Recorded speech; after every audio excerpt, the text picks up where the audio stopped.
nagkasala sa iyong kapatid mo, kausapin mo, kayo muna. Tapos, pag hindi na kinalig, sabi mo yun, pagsama. Pag hindi pa rin kinalig, buong simbahan na. So, may concept ng simbahan. Hindi ito sabi ko para sa ito na walang tinatag na simbahan si Jesus. May binagin siyang simbahan sa Evangelyo. At malaki ang role ng simbahan sa pagkakaisa at pagkakasundo, reconciliation. Sabihin nyo nga, reconciliation. Reconciliation. At mayroong concept ng justice at katarungan. Ano yung concept ng justice at katarungan? Hindi pa rin siya makinig. Gawin nyo ng lahat ng sabi. Ituloy mo siyang maintain sa pagkakitaan. Ano po yung sabihin? Outcast. Pangalaman. Gawin mo na. Kumbaga, ibigay na sa kanya ang katarungan. Ibigay ang justice. So our Lord is more than the Lord of love. He is the Lord, the God of mercy.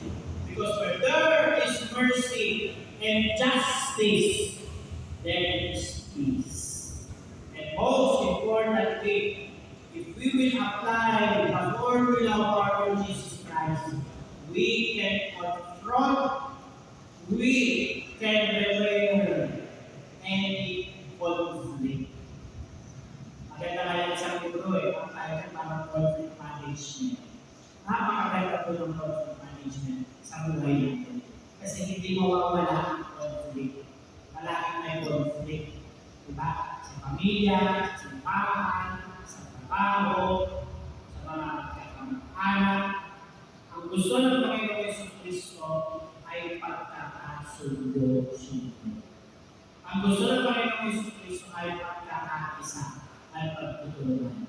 But that requires the effort of both parties, both sides, para makamit iyon. And that is what is our prayer this evening. May all of us becomes peacemakers. Diba sabi pa yun sa Beatitudes?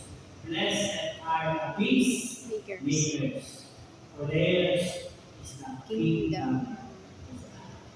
Ngayong gabi, inaamot tayo, we apply the fraternal correction, the formula of reconciliation, of conflict management of our Lord Jesus Christ to our lives.